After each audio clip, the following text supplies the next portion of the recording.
Okay, now. So we can discuss the horoscopes actually. Sir ये राजेश ओबराय जी का हाँ राजेश जी थोड़ा अपना म्यूट कर दीजिए। ओबराय राजेश ओबराय तो राजेश ओबराय जी कॉल करना पड़ेगा इनको। राजेश ओबराय जी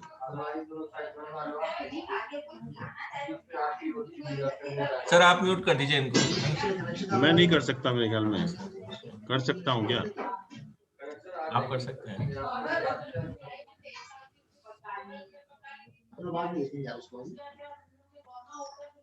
मुझे ना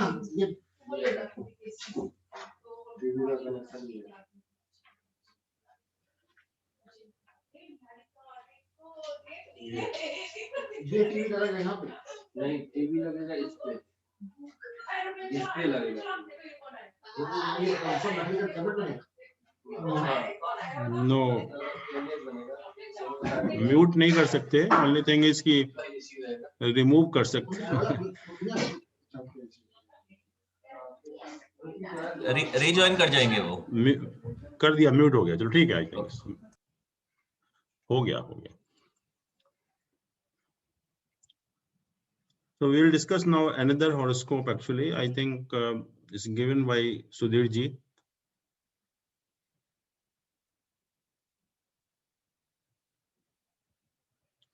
ये horoscope है and I think the date of birth is 5th August 88 1507 and the place of birth is Ranchi.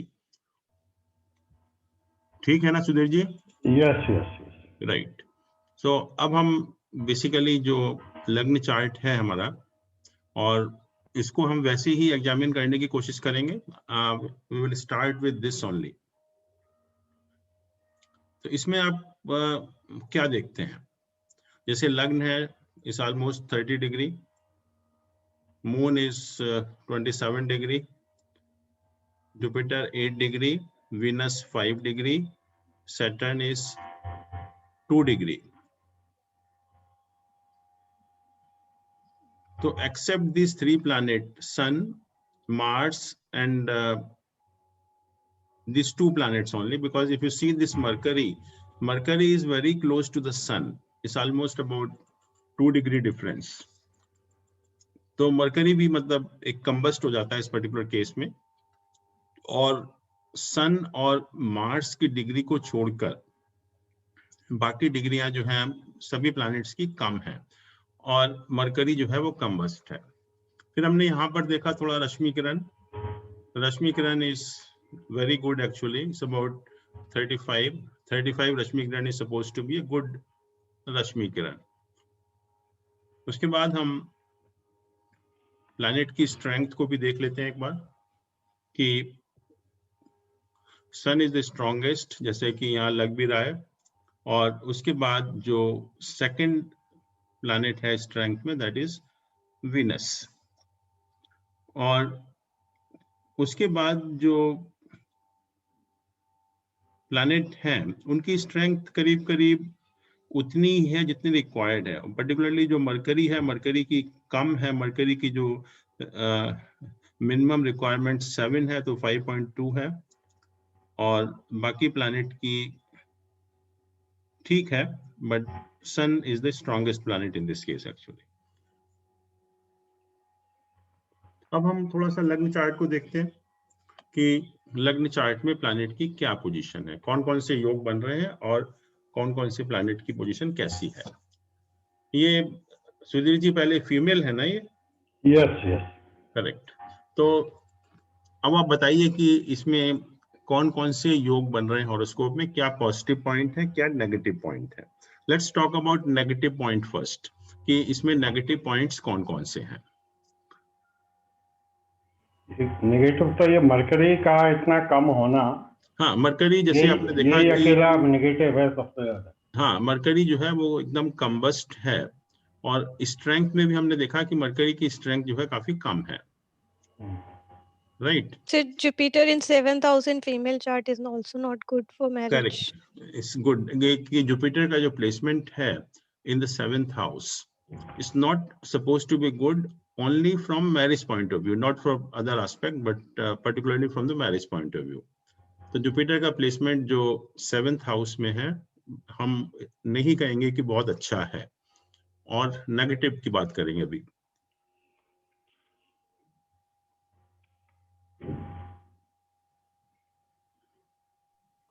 Sir Rahu 4th house में है, शनि की राशि में, तो ये भी घर को खराब करेगा, घर के वातावरण का। ठीक है, क्योंकि उसको शनि भी देख रहा है, तो आप कह सकते हैं कि जो 4th हाउस के लिए बहुत अच्छा नहीं है। और राहु साहब, जैन साहब 8th हाउस इन्फ्लेक्टेड है बहुत ज्यादा। हाँ, मार्स देख रहा है, राहु देख रहा है, सैटर्न देख रहा है। Correct, very good. एक्चुअली कि जो 8th हाउस है यहाँ पर, उसको तीनों मेलिफिक प्लैनेट एस्पेक्ट कर रहे हैं, मार्स भी, सैटर्न भी और राहु भी। तो 8th हाउस को भी एस्पेक्ट कर रहे हैं और साथ में वीनस को भी एस्पेक्ट कर रहे हैं। दोनों ही चीजें हैं इंपॉर्टेंट, कि 7th हाउस के लॉर्ड को भी एस्पेक्ट कर रहे हैं और 8th हाउस को भी एस्पेक्ट कर रहे हैं।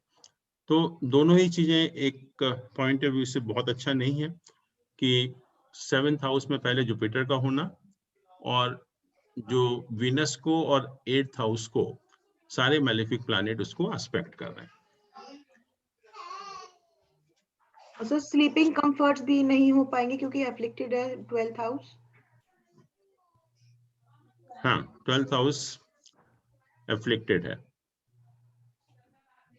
तो जैन साहब इसमें वीनस भी इन्फ्लिक्टेड हो गया। नेचुरली वीनस जो है वो बहुत ज्यादा एफ्लिक्टेड है तीनों मेलेफिक प्लैनेट्स। जैन साहब वीनस का नंबर बहुत ज्यादा है, एसबी में 1.39। किसमें? शतबल में। शतबल में जो वीनस दिखा रहा है ये 6 की जगह 7.3 दिखा रहा है। तो हाँ, बट दिखा रहा है ठीक है, but it is afflicted actually. यहाँ वैसे तो ठीक है पोजीशन, बट जो एफ्लिक्शन है वो आता है इसमें डिविजनल चार्ट में भी, but to a limited extent. But जो सर ऐसा तो नहीं हो सकता कि क्योंकि माइनस वीई है तो ये सेकंड में आ जाएगा, मतलब 7th हाउस में आने का उच्च का हो जाएगा? फिर देखिए वही रीजन है, दो चीजें हैं। एक तो पहली चीज तो वीनस का जो आप कह रहे हैं ओबराय जी की स्ट्रेंथ काफी है उसकी।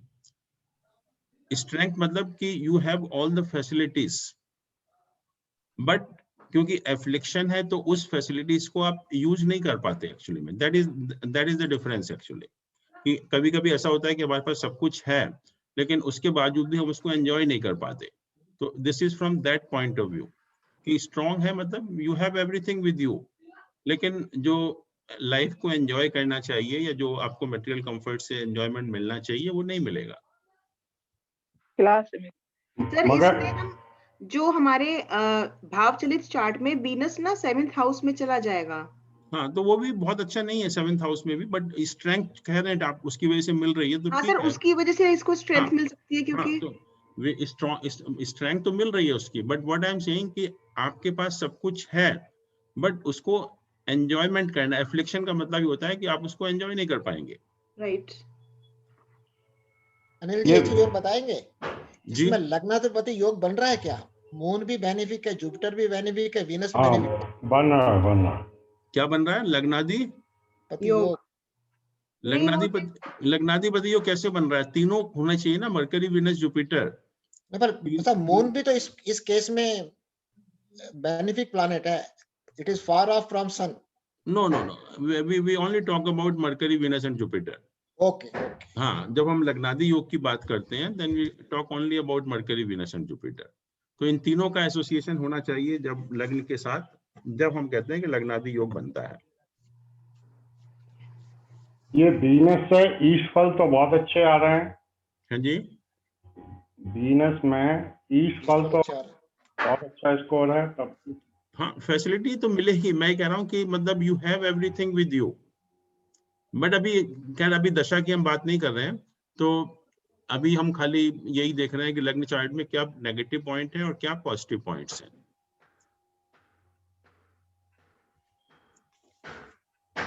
सर इसमें सैटर्न को अगर हम कंसीडर करें भाव चलित में, ये लग्न में आ जाएगा।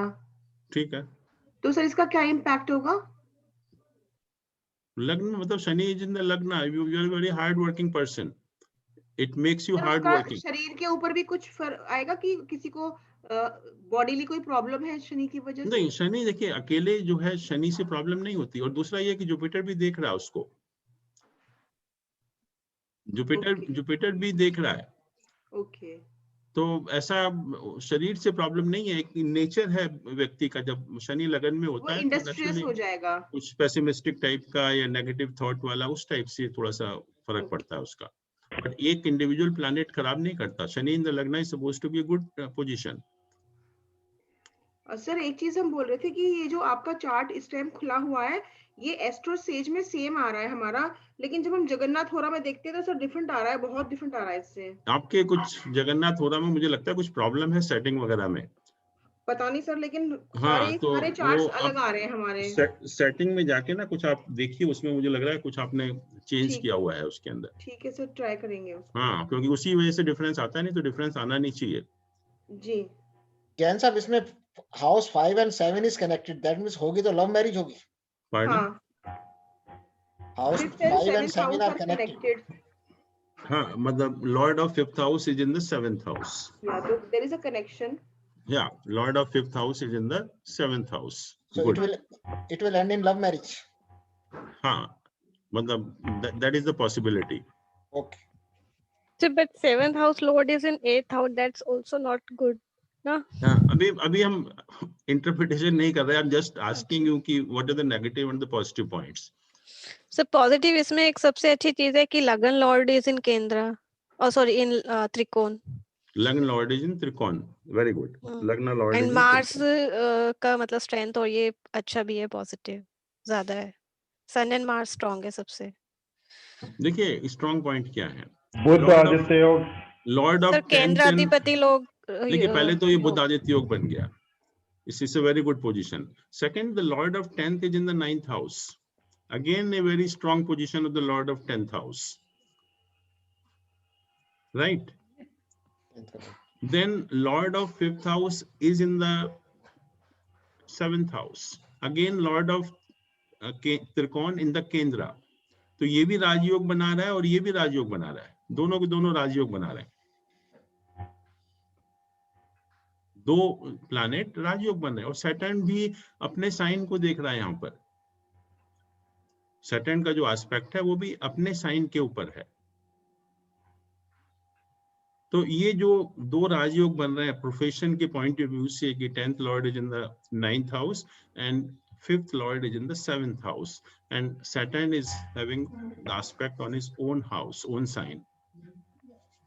तो ये एक तीनों के तीनों जो है पॉजिटिव योग है, तीन चार जो योग बन रहे हैं। रश्मि किरण आप देख रहे हैं बहुत अच्छी है। दूसरा, जब हम बात करते हैं कि विदेश की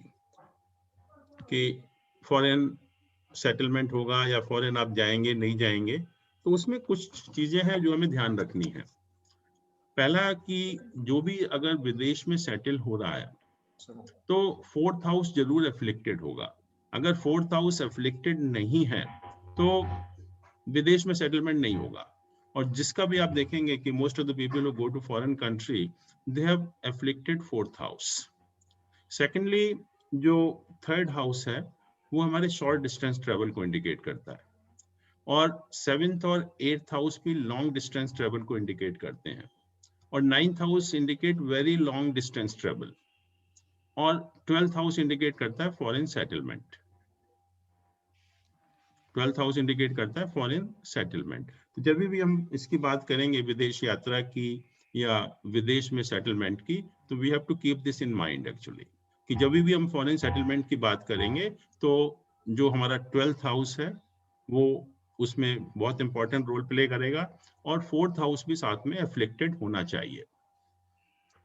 और यहाँ पर जो सबसे इंपॉर्टेंट चीज है जो आपने कहा सबने, कि एक तो जुपिटर जो है वो 7th हाउस में प्लेस्ड है, 8th हाउस बहुत ज्यादा एफ्लिक्टेड है। और हम बार बार यही बात करते थे कि जब सैटर्न, मार्स, राहु में से दो या दो से ज्यादा प्लैनेट का एसोसिएशन जब 8th हाउस के साथ हो जाता है तो मैरिटल लाइफ में प्रॉब्लम इंडिकेट करता है, और अगर मैरिज होती भी है तो the marital bond is very weak, so there is always the possibility of separation, divorce. But जो जुपिटर 7th हाउस में प्लेस्ड है, 8th हाउस में उसका लॉर्ड वीनस और 8th हाउस इटसेल्फ बहुत ज्यादा एफ्लिक्टेड हैं, तो मैरिटल लाइफ में तो प्रॉब्लम इंडिकेट करता ही है। अभी 88 का बर्थ है, मैरिज हुई है नहीं सुधीर जी? अभी नहीं हुई। अभी नहीं हुई, because that is the reason कि, और फिर आपने कहा कि 5th हाउस का जो एसोसिएशन है वो 7th हाउस के साथ है, तो पॉसिबिलिटी है कि अगर मैरिज होगी तो somebody known to her, पहली चीज, और सेकेंडली अगर होगी भी तो जो 8th हाउस इंडिकेटेड है कि वो बहुत ज्यादा सक्सेसफुल नहीं रहेगी, उसकी पॉसिबिलिटी जो है बहुत कम है कि मैरिज को सक्सेस होने की। अब क्वेश्चन ये है कि अगर हम मैरिज की भी बात करें तो इस समय जो दशा चल रही है, पहले राहु का पीरियड चल रहा है 2011 से, और जैसा आप देख भी रहे हैं कि राहु 4th हाउस में है, सैटर्न उसको देख भी रहा है, तो ये बहुत एक अच्छा पीरियड नहीं है। फिर ये अभी जो प्रेजेंट पीरियड चल रहा है वो राहु में मरकरी का पीरियड चल रहा है, और राहु में अगर मरकरी देखें तो क्या पोजीशन है, यहाँ पर राहु है, ये मरकरी है, तो ये भी 6-8 पोजीशन है। आपस में जो राहु मरकरी की दशा है वो 6-8 पोजीशन की है, जो कि बहुत अच्छी नहीं मानी जाती। फिर राहु में केतु की दशा चलेगी अक्टूबर 22 तक। फिर जो दशा आएगी राहु में वीनस का पीरियड आएगा। Venus is the lord of 7th house, Venus is the lord of 7th house, और राहु उसको देख भी रहा है। और जब भी आप नॉर्मल कोर्स में भी देखेंगे किसी भी व्यक्ति का कि यहाँ तो संबंध है वीनस राहु का, अगर संबंध नहीं भी होता है तो जब भी वीनस राहु या राहु वीनस का पीरियड ऑपरेट होता है तो आपका कहीं ना कहीं अपोजिट सेक्स के साथ इन्वॉल्वमेंट हो जाता है। नॉर्मल केस में बता रहा हूं मैं कि जब भी राहु वीनस की दशा हो या वीनस राहु की दशा हो, तो नॉर्मल कोर्स में भी आप देखेंगे अपनी नॉर्मल लाइफ में कि कहीं ना कहीं आपका अपोजिट सेक्स के साथ इन्वॉल्वमेंट हो जाता है। और यहाँ पर जब ये राहु वीनस का पीरियड आएगा तो उस टाइम पॉसिबिलिटी है कि somebody known to her, she may get married with that person, but जो एफ्लिक्शन है वो इतना ज्यादा है 8th हाउस में, और जनरली जब होता भी है सैटर्न मार्स राहु, यहाँ तो तीनों प्लैनेट उसको देख रहे हैं, तो ये बहुत अच्छा इंडिकेशन हमको नहीं मिलता एक्चुअली में शादी की सक्सेस के बारे में। और अगर हम इसका नवांश चार्ट भी एक बार देखें,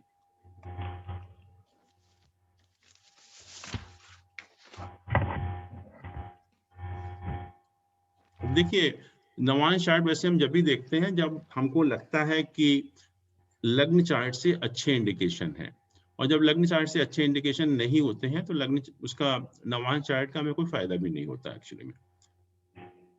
बट चार्ट बहुत अच्छा है। हाँ जी, जुपिटर बैठा हुआ पहले घर में, first house is very strong. हाँ Jupiter is strong, but again यहाँ पर आप 8th हाउस को देखेंगे तो सैटर्न राहु का एसोसिएशन है उसके साथ, 8th हाउस के साथ भी सैटर्न राहु का एसोसिएशन है, तो again it's not a very good position. और अगर हम ये देखें कि 8th हाउस का लॉर्ड भी वीनस है जो कि 9th हाउस में बैठा हुआ है, ये भी हैम्ड बिटवीन ऑल मैलिफिक्स, इसको भी अगर आप देखेंगे तो this is also harmed between all malefics नवांश चार्ट में। बट नॉर्मली जब बहुत अच्छे इंडिकेशन नहीं होते लग्न चार्ट से तो फिर हम नवांश चार्ट को देखते भी नहीं या उसका कोई हमें फायदा नहीं होता, क्योंकि बेसिक जो रूल है कि हमें किसी भी लाइफ की इवेंट का इंडिकेशन लग्न चार्ट से मिलना चाहिए। अगर लग्न चार्ट ही इंडिकेट करता है कि उस लाइफ के एस्पेक्ट में कोई हमें खुशी नहीं है तो फिर जो डिविजनल चार्ट का कोई रेलेवेंस नहीं होता एक्चुअली में। तो यहाँ पर मुझे नहीं लगता कि डिविजनल चार्ट का कोई रेलेवेंस आएगा, क्योंकि जो लग्न चार्ट का इंडिकेशन है वो मैरिज के पॉइंट ऑफ व्यू से बहुत अच्छा नहीं है। और पॉसिबिलिटी यही है कि जब मैंने कहा कि जो वीनस का पीरियड शुरू होगा राहु वीनस का, उस पीरियड में देयर इज स्ट्रांग पॉसिबिलिटी कि she will get married with the boy of her own choice, but marriage में सक्सेस इंडिकेटेड नहीं है। हॉरोस्कोप के हिसाब से। अच्छा, यहाँ पे जैसे सैटर्न 7th के लॉर्ड को ऑस्पेक्ट कर रहा है, तो उससे डिले भी करवा सकते हैं मैरिज में? नहीं, देखिए, अगर खाली सैटर्न का एस्पेक्ट होता, वो भी 8th पर है, 8th का कोई मैरिज से कनेक्शन नहीं है। 8th इज ओनली स्ट्रेंथ नहीं, ऑफ मैरिटल वीनस बॉन्ड। पे है जो 7th का लॉर्ड है हाँ, उस पे 7th का तो लॉर्ड पे वीनस पर है, but खाली अगर सैटर्न होता तो मान लेता मैं, वो तो डिले तो करा ही रहा है, वैसे भी करा रहा है, बट यहाँ मार्स एंड राहु का है तो वो डैमेजिंग हो जाता है। खाली डिले ही नहीं है, वो डैमेजिंग हो गया एक तरह से। Okay okay. ये मरकरी इन्फ्लेक्टेड होना, इतना ज्यादा इन्फ्लेक्टेड होने का क्या इंडिकेशंस हैं आदमी की पर्सनालिटी पे, या क्या देखिए, है? मरकरी वीक है, और वीक भी अगर यहाँ पर देखें तो 7 की जगह 5.2 है, और कम्बस्ट भी है। और मरकरी का बेसिकली फिर हम वही कह सकते हैं कि हम किसी की कोई सुनता नहीं है कोई अपना। बेसिकली एक मरकरी एक कम्युनिकेशन का प्लैनेट है कि आप प्रॉपर्ली किसी से कम्युनिकेट नहीं करते। नर्वस सिस्टम थोड़ा सा वीक होता है। But this girl is professionally doing very well, तो कम्युनिकेशन अगर ठीक नहीं होता हाँ। तो प्रोफेशनली कैसे अच्छा कर लेती? नहीं, प्रोफेशनली का देखिए ना, मैंने कहा कि 10th का lord in the 9th house and that too sun, it's a very very strong position from profession point of view.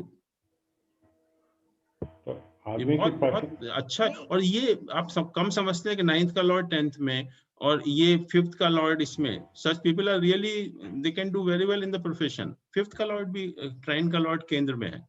Sir, mercury 3rd house को ऑस्पेक्ट कर रहा है, तो इसलिए थोड़ी बहुत कम्युनिकेशन हो सकती है कि ठीक हो।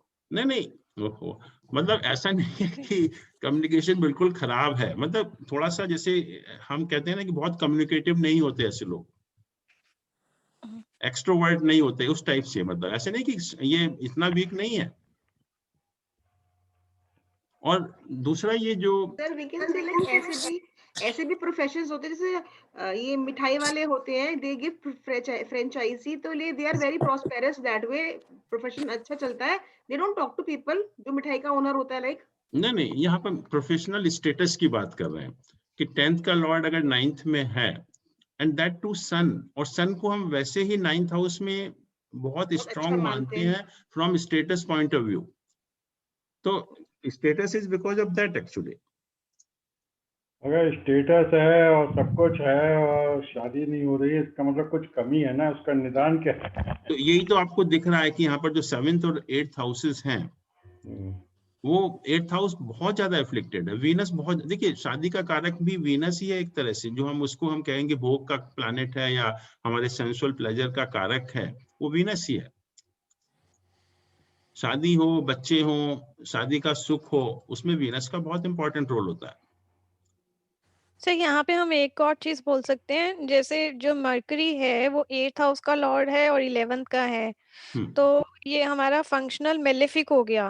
बिल्कुल। तो फंक्शनल मेलेफिक जो हो गया, अगर वो वीक है तो इट्स अ गुड। देखिए, जब कोई योग बन जाता है ना, जैसे यहाँ बुध आदित्य योग बन गया, and अच्छा, that too in a very good position, तो योग जो है ना, that supersedes the individual position of the planet तो वो बेनिफिक बन जाता है। naturally, इससे योग बन गया।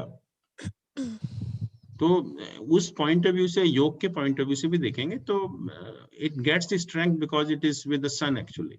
ओनली थिंग इज कि कंबस्ट है, उसकी स्ट्रेंथ थोड़ी कम है, और यही अगर अच्छा होता अगर सन मरकरी का, तो बहुत स्ट्रांग बन जाता फिर। सर, तो मिथुन इसमें योग के हम सब फिर पे है। जैसे हम 6, 8, 12 के लॉर्ड्स का जो स्टोन है वो रिकमेंड नहीं करते हैं, तो इस जी। केस में हम रिकमेंड कर सकते हैं पन्ना? नहीं, 8th का लॉर्ड का हम कभी रिकमेंड नहीं करेंगे। अच्छा, और ये योग बन गया तो भी नहीं? बिल्कुल, इसमें जो only stone that can be recommended, एक तो हम रूबी, लग्न के लॉर्ड का सॉरी, कर सकते हैं, जैसे कि जो कोरल है, मार्स का। और दूसरा रूबी। दोनों में से कोई भी एक स्टोन पहना जा सकता है, सन का या मार्स का? सन का या मार्स का।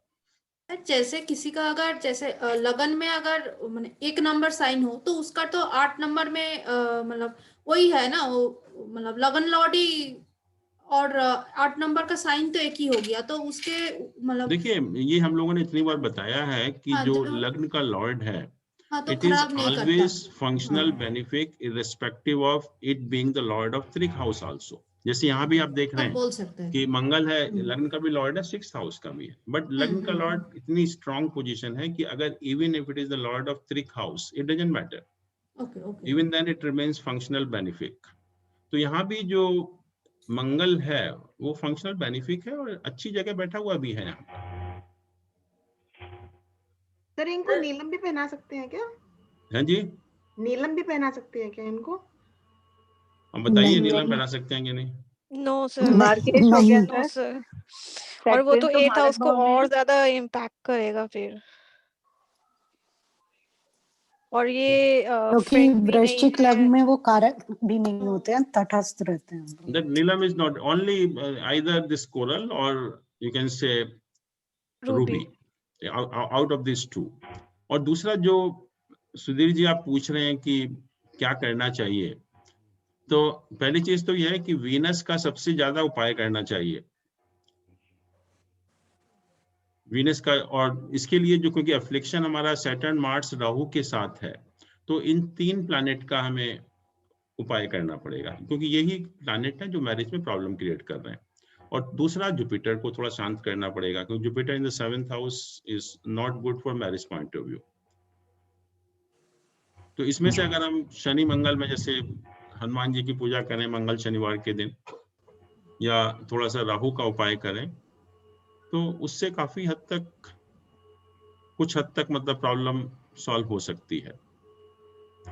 सर अगर इसमें इनका हम भाव चलित इसमें फॉरेन सेटलमेंट का भी लग रहा है। हाँ, फॉरेन सेटलमेंट का देखिए, एक तो 4th हाउस अफ्लिक्टेड है सैटर्न राहु के साथ, और ये बहुत जरूरी है कि 4th हाउस जब तक अफ्लिक्टेड नहीं होगा, जब तक आप फॉरेन नहीं जा सकते। सेकंड, जो दूसरा कॉम्बिनेशन है कि या तो जब 11th हाउस का लॉर्ड 9th हाउस में होता है, तो that indicates the income from abroad. तो उसमें भी चांसेस काफी होते हैं कि जो फॉरेन सेटलमेंट होने के, क्योंकि जब इनकम फ्रॉम अब्रॉड है तो नेचुरली उसकी पॉसिबिलिटी भी है। और सबसे इंपॉर्टेंट है कि जो फॉरेन सेटलमेंट के लिए जिस पर्टिकुलर हाउस का रोल है वो है 12th हाउस। 12th हाउस का रोल सबसे इंपॉर्टेंट है इसके लिए, जो फॉरेन सेटलमेंट के लिए। और उसमें भी बहुत सारी कंडीशंस हैं, जैसे कहते हैं कि जब लग्न का लॉर्ड 12th हाउस के साथ एसोसिएटेड हो, लग्न का लॉर्ड 12th हाउस के साथ एसोसिएटेड हो, और वो मूवेबल साइन में या उसके साथ मून का भी अगर एसोसिएशन है, तो then there is a very strong possibility of foreign settlement. तो यहाँ पर जैसे लग्न का लॉर्ड है मंगल, मंगल इसको देख रहा है, ये मूवेबल साइन है, ये मूवेबल साइन है। और दूसरा, मून भी इसको देख रहा है। जैसे मैंने कहा कि लग्न के लॉर्ड का association with the 12th house in a movable sign, और association of moon with the 12th house, इन दोनों केसेस में ही काफी स्ट्रॉन्ग पॉसिबिलिटी बन जाती है फॉरेन में सेटलमेंट होने की। और दूसरा यह है कि जो 12th हाउस है वो ठीक होना चाहिए। तो 12th हाउस भी वही, क्योंकि लग्न का लॉर्ड उसको देख रहा है, मूवेबल साइन है, मून भी उसको देख रहा है 12th हाउस को, तो पॉसिबिलिटी यही है कि फॉरेन सेटलमेंट होने की और वापस ना आने की।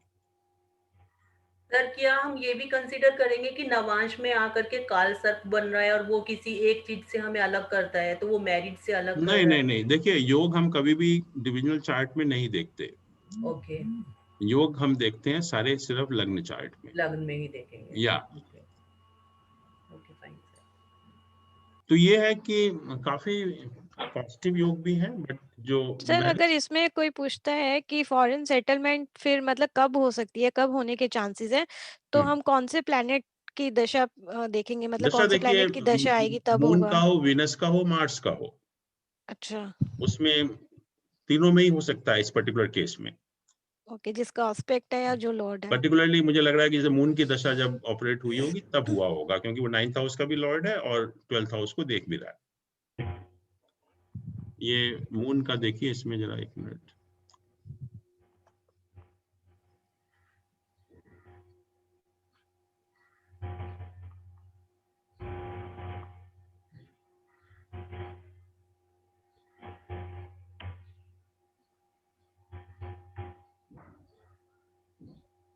ऑलरेडी फॉरेन सेटलमेंट हुआ है क्या इस केस में?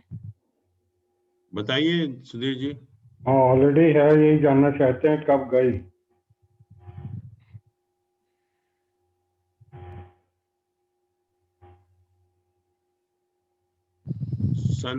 सन का पीरियड रहा 89 तक, उसके बाद मून का पीरियड शुरू हुआ। कैसे देखते हैं इसको? 91 में गई है शायद ये। हाँ, तो मून का पीरियड शुरू हुआ ना 91 में। सॉरी, नहीं 91। मून के साथ जब मार्स का होगा तब जा सकते हैं सर। सन राहु, ये तो 90 तक का है। हाँ, इसमें देखिए सन में 91 में सन सैटर्न के पीरियड में गई। सन सैटर्न पीरियड में गई। सन सैटर्न सैटर्न और के सन पीरियड का कैसे हुआ? तो वो भी उसका रीजन है, क्योंकि जो बेसिकली हमारा जो 4th हाउस मैंने कहा कि वो हमको अलग कराता है, सेपरेशन कराता है अपने लैंड से। तो उस टाइम क्योंकि सैटर्न इसको देख भी रहा है, तो that may be the reason. और सन 9th हाउस में प्लेस्ड है, तो 9th हाउस भी हमारा लॉन्ग डिस्टेंस ट्रेवल कराता है, तो उसकी भी पॉसिबिलिटी है सन सैटर्न के पीरियड में।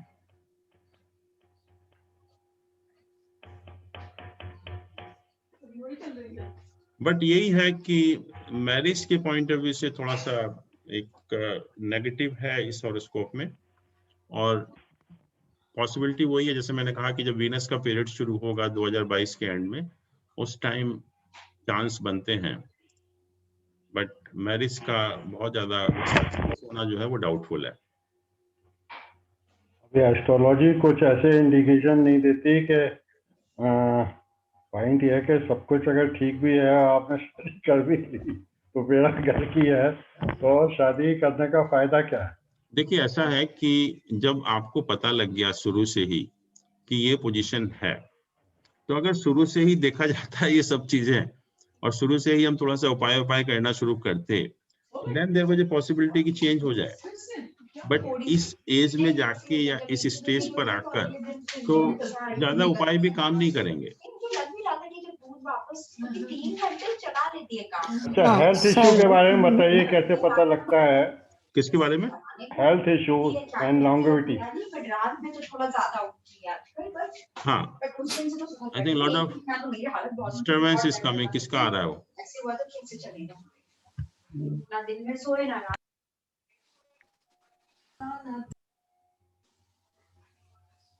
हाँ, अब आपने कहा कि लॉन्गेविटी का, पहले लॉन्गेविटी की बात करते हैं।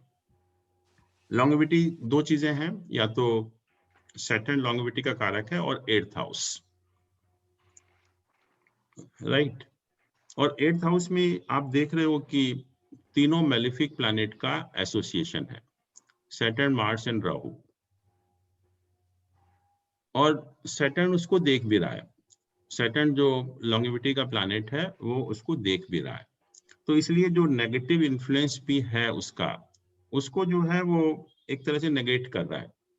तो हम यही कह सकते हैं कि जो लॉन्गेविटी है वो ठीक है, but not a very long life.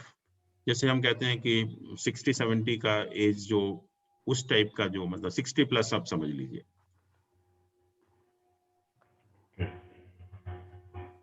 और जनरल हेल्थ? सर मेरा एक क्वेश्चन जी, पूछिए क्या क्वेश्चन है?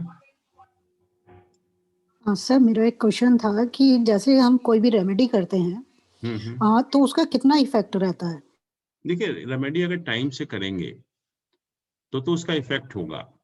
ऐसा नहीं कि जैसे एक बार जब पोजीशन खराब हो जाती है, उसका एडवर्स इफेक्ट आपको सारे मिल जाते हैं, तो उसके बाद रेमेडी करने का कोई फायदा नहीं है।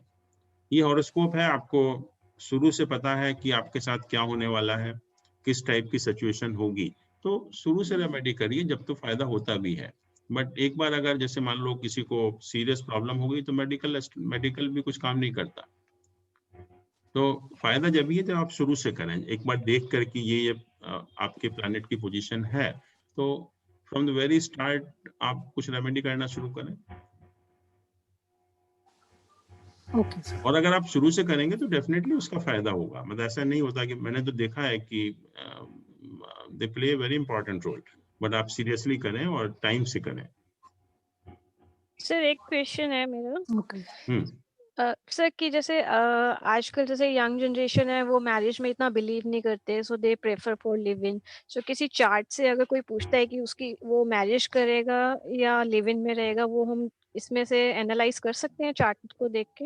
बिल्कुल 8th हाउस ही बताएगा वो कैसे, मतलब लिव इन होगा या मैरिज होगी? जैसे आप देख रहे हैं कि जैसे बहुत ज्यादा एफ्लिक्टेड है, तो उसमें उस पर्टिकुलर केस में, बिकॉज एक तरह से मैं कहूंगा कि जैसे एक्स्ट्रा मैरिटल रिलेशंस होते हैं, तो उसी टाइप का हो गया कि मैरिज तो नहीं हुई आपकी। तो अगर 8th हाउस जिस केस में भी बहुत ज्यादा एफ्लिक्टेड होता है, या कभी कभी ऐसा भी होता है कि वीनस मार्स का एसोसिएशन हो, वीनस मार्स राहु का एसोसिएशन हो, जो वीनस को पर्टिकुलरली खराब कर रहा हो, क्योंकि वीनस ही जो बेसिकली हमारा सेंसुअल प्लेजर का प्लैनेट है, भोग का प्लैनेट है। तो वीनस जब काफी एफ्लिक्टेड होता है, जब इस टाइप की सिचुएशन होती है। सर जैसे तो जैसे इसमें है कि मैरिज के तो इतनी हैप्पीनेस उसमें नहीं है, तो बिकॉज 8th हाउस एफ्लिक्टेड है, बट इसमें नहीं, जुपिटर भी 7th हाउस में है, वो भी एक बड़ा कारण है। और सर जैसे अगर person will go for, sir if person will go for live in, so उसमें लिव इन शादी ना करके अगर लिव इन में रहे तो भी क्या उसे फिर मतलब खुशी मिलेगी या नहीं? नहीं, खुशी तो मिल ही नहीं सकती ना, क्योंकि 8th हाउस हमारा उस टाइप के रिलेशंस का हाउस है, तो खुशी तो मिल नहीं सकती एक्चुअली, किसी भी तरह से सेटिस्फेक्शन तो नहीं होगा। और सर खुशी मिलेगी नहीं, उसको स्लीपिंग कंफर्ट्स नहीं है, क्योंकि नेचुरली वो वैसे भी, अगर आप 12th हाउस को देखें तो उसका लॉर्ड वीनस एफ्लिक्टेड है एक तरह से। और सर इनके नवांश चार्ट में भी ना 9th हाउस में मार्स और वीनस एक साथ है, विच मींस कि सेक्सुअली तो सेटिस्फेक्शन रहेगी इनकी। देखिए नवांश चार्ट देखने का, में तो योग नहीं देखेंगे ना, नवांश चार्ट देखने का फायदा नहीं है, उसमें कोई योग वगैरह इस टाइप की चीजें नहीं देखते। और दूसरा, जब ये हमारा लग्न चार्ट का ही बहुत अच्छा इंडिकेशन नहीं मिलता, तो फिर लग्न उस नवांश चार्ट तो देखा ही नहीं जाता बेसिकली। सर फिर उसको ऑल पर्पस चार्ट क्यों बोलते हैं फिर बाद में? अगर यहाँ से इंडिकेशन अच्छे मिलते हैं तब। अब मैरिज की हम खाली बात कर रहे हैं, हमने जो मैरिज की बात की कि मैरिज के बारे में नवांश चार्ट देखने का हमें कोई ऐसा फायदा नहीं होगा। ओके, लेकिन सर somebody was saying कि 35-40 साल के बाद तो लग्न चार्ट की जगह हम लोग नवांश चार्ट ही देख लेते हैं। नहीं, ऐसा नहीं है। अच्छा, ऐसा नहीं है। सर यहाँ पे जुपिटर जो है चलित में 6th हाउस में चला गया, तो उससे कुछ फर्क पड़ेगा? नहीं, योग बनेगा। This is what you want to say? 8th house इतना ज्यादा एफ्लिक्टेड है कि वो प्रॉब्लम तो है ही एक्चुअली। नहीं सर, जुपिटर अगर भाव चलित में 6th में जाता है तो गज केसरी योग बनाएगा क्या? योग नहीं बनते भाव चलित में। ओके, योग राशि तो उसकी 2 ही रहेगी। हाँ, योग नहीं बनते उससे जो है। ये अष्टक वर्गा में 10th हाउस में कुल 24 का स्कोर है, तो कैसे कहा जा सकता है कि professionally she will be doing good? अब देखिए अष्टक वर्गा में 6th हाउस देखेंगे प्रोफेशन कैसे है। हैं जी, 6th हाउस का देखेंगे ना सर, पॉइंट्स कितने 6th हाउस में बहुत पॉइंट है। 11th हाउस में देखिए बहुत पॉइंट्स हैं। हाँ, और 24 भी ऐसा खराब नहीं है। And you see 6th house also is a luck in the profession, fortune in the profession, उसमें वो काफी स्ट्रांग है। और जिन लोगों का प्रोफेशन बहुत अच्छा होता है, 6th हाउस डेफिनेटली स्ट्रांग होता है काफी उनका। और 11th भी स्ट्रांग है, that is the gains in the profession. तो हाउसेस तो स्ट्रांग है। 7th हाउस में ठीक है स्कोर के हिसाब। हाँ, 7th हाउस में ठीक है, बट जो प्लैनेट की पोजीशन बता रही है, क्योंकि मैंने कहा कि कभी कभी जो अष्टक वर्गा है वो गलत फहमी में डाल देता है आपको। तो सर हमें 8th सिर्फ हाउस एक के पॉइंट्स तो इनके कम ठीक है, है। इतने होने हमें चाहिए। सिर्फ एक हेल्प लेनी है उसकी कि लग्न चार्ट में पोजीशन देखने के बाद we take the help of Ashtakavarga. 8th house में स्कोर तो कम है, वो तो ठीक है। 8th हाउस अच्छा। अष्टक हाँ, वर्ग 8th हाउस 24 ज्यादा ही है, बस ठीक है मतलब। बट ठीक जैसे है। इसमें देखिए कि जैसे 12th हाउस है, 12th हाउस में 26 पॉइंट है, तो वो भी एक इंडिकेशन है कि फॉरेन सेटलमेंट का, फॉरेन में ज्यादा खुशी मिलेगी। बट जो 6th हाउस की जो स्ट्रेंथ है वो काफी ज्यादा है, और वो प्रोफेशन के पॉइंट ऑफ व्यू से बहुत अच्छा है। ये 12th हाउस में 26 का स्कोर अच्छा तो नहीं कहा जाएगा, इसको तो और ज्यादा नहीं। होता ज्यादा अच्छा था। नहीं, देखिए 12th हाउस हमारा लॉस का भी हाउस है और फॉरेन सेटलमेंट का भी हाउस है। तो और दूसरा यह है कि ये मैरिज के हाउस से 6th हाउस हो जाता है, तो losses in the marriage, loss due to marriage. But अगर हम देखें कि फॉरेन सेटलमेंट के पॉइंट ऑफ व्यू से कि विदेश का भी है ये हाउस, तो विदेश में ज्यादा सक्सेस मिलेगी या सेटिस्फेक्शन मिलेगा। बट दूसरे पॉइंट ऑफ व्यू से खराब, क्योंकि जो 12th हाउस में हम कहते हैं कि जितना कम स्कोर हो उतना अच्छा है। 12th हाउस में हमें ज्यादा स्कोर नहीं चाहिए। चलिए, सर थैंक इनका यू। थोड़ा सा लॉन्गेविटी का बता दीजिए दोबारा, कैसे देखा है आपने? लॉन्गेविटी का मैंने कहा कि 8th हाउस से हम देखते हैं, ओके। और 8th हाउस में यहाँ पर वीनस प्लेस्ड है और सैटर्न लॉन्गेविटी का कारक है। वो कारक उसको देख रहा है, तो कारक देखेगा तो नेचुरली उसको प्रोटेक्शन देगा उस पार्ट को, और बट साथ में मंगल और राहु भी देख रहा है। तो पहली चीज तो यह है कि हम ये भी नहीं कहेंगे कि बहुत लंबी आयु है, बट क्योंकि सैटर्न उसको देख सर सैटर्न तो अगर प्लेस्ड है तब प्रोटेक्ट करता है ना हाउस को? नहीं, देख भी रहा है, लॉन्गेविटी का कारक है, अपने कारक भाव को देख रहा है। अच्छा। तो इसलिए वो लॉन्गेविटी का कारक होने की वजह से, और क्योंकि बट एफ्लिक्शन भी है सैटर्न मार्स राहु का, तो मीडियम टाइप की, जैसे मतलब 60+ टाइप की हम कह सकते हैं। और दूसरा यह है कि जो मोड ऑफ डेथ है वो भी बताता है 8th हाउस, और 8th हाउस में जब तीनों का एफ्लिक्शन है तो हाँ, तो इट इंडिकेट्स कि the death is not natural. या तो परेशानी होने के बाद होती है या कुछ अननेचुरल डेथ होती है। और सर अगर खाली दो का एस्पेक्ट है तो?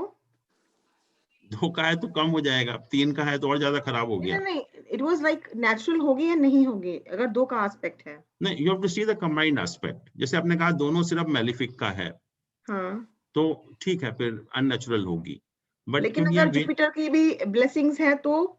हाँ, फिर नहीं होगा। फिर तो जुपिटर की जब ब्लेसिंग हो गई तो सारे नेगेटिव को खत्म कर देता है फिर वो। ओके। जुपिटर की ब्लेसिंग होना फिर तो अलग ही बात हो गई पूरी की। ओके।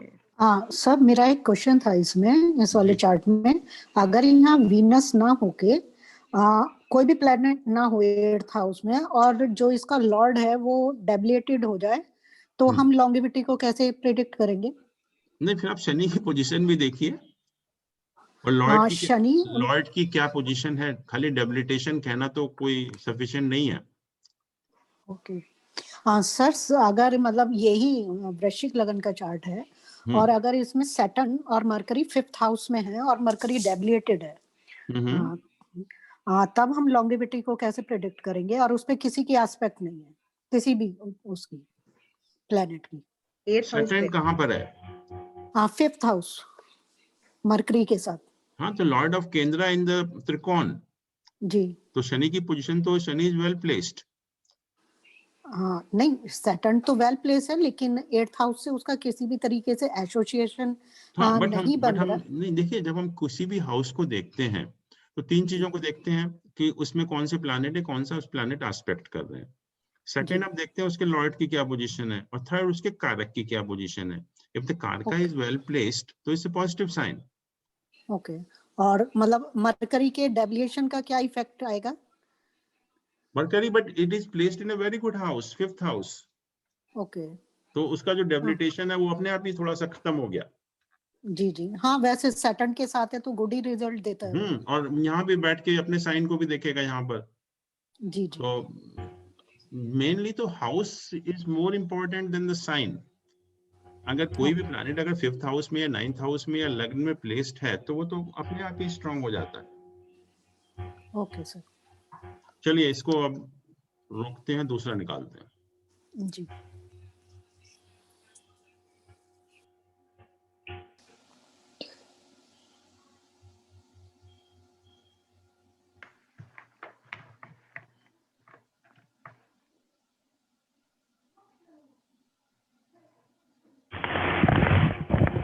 ये हॉरोस्कोप है मिसेस शर्मा ने दिया है जी, और इनकी डॉटर का है वैसे।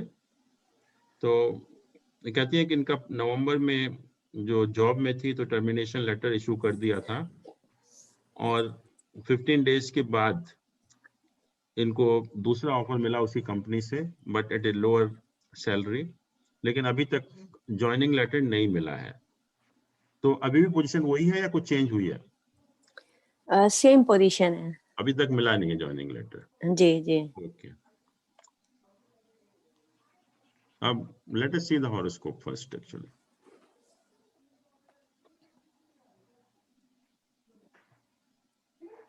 जैसे यहाँ पर अगर हम देखेंगे तो एक जुपिटर ही है जो कि 1 डिग्री का प्लैनेट है और बाकी प्लैनेट की पोजीशन जो है वो ठीक है, किसी की पोजीशन खराब नहीं है, और जुपिटर ही जो है वो रेट्रोग्रेड भी है।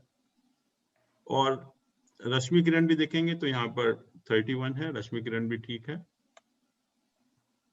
और यहाँ पर जहाँ तक प्लैनेट की स्ट्रेंथ का सवाल है, शनि का स्ट्रेंथ अच्छा है, मतलब काफी ज्यादा है।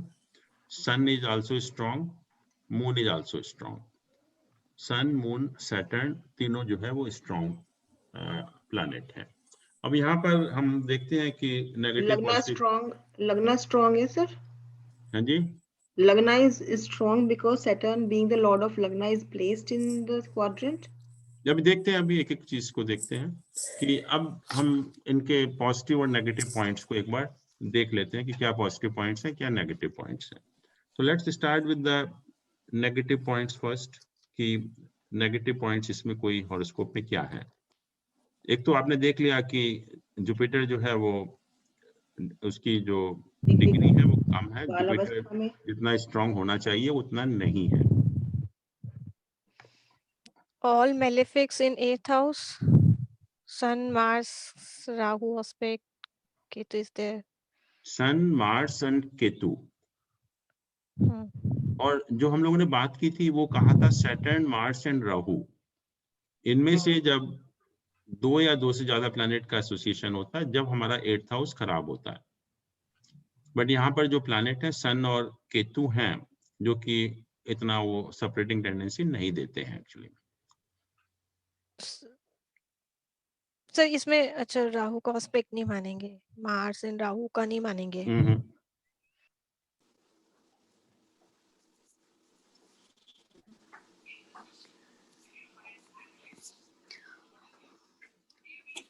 9th हाउस की पोजीशन स्ट्रांग है सर इसमें इनकी, देखिए क्योंकि वीनस और मरकरी साथ हाँ, में है। पहली चीज तो ये है कि जो 5th हाउस का लॉर्ड है वो 9th हाउस में है और 9th हाउस का लॉर्ड भी 9th हाउस में है और जुपिटर उसको देख रहा है।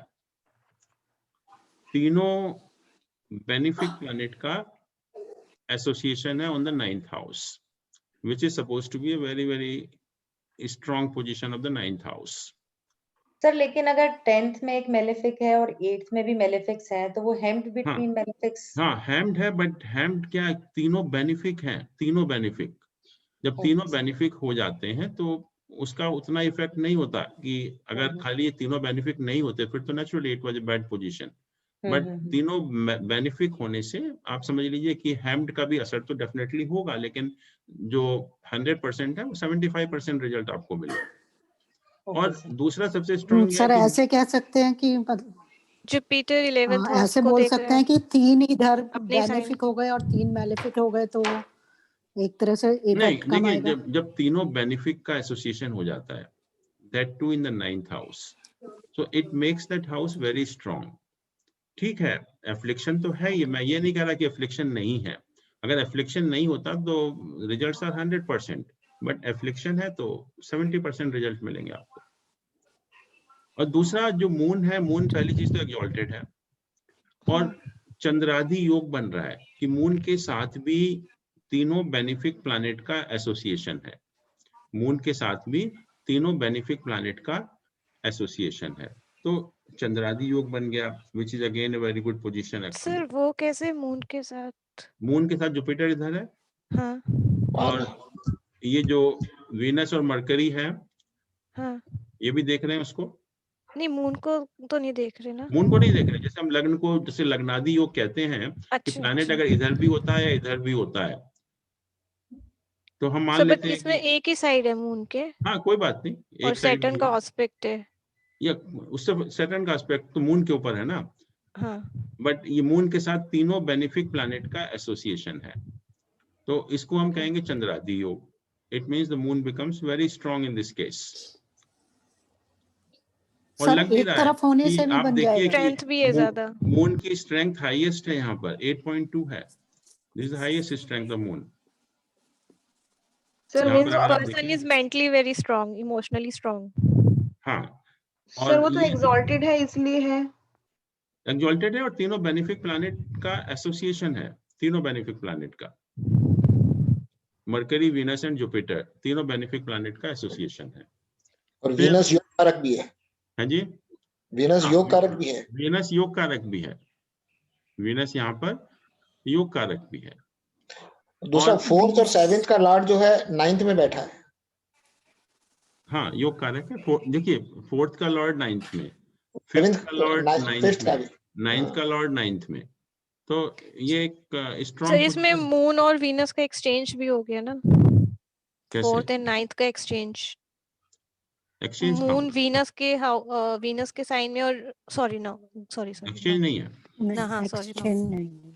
और दूसरा यह है कि यहाँ पर जो लग्न का लॉर्ड है सैटर्न, वो 10th हाउस में प्लेस्ड है, 10th हाउस में प्लेस्ड है। और इनमें एक बार नवांश एंड दशांश में, क्योंकि यहाँ प्रोफेशन की बात हो रही है, तो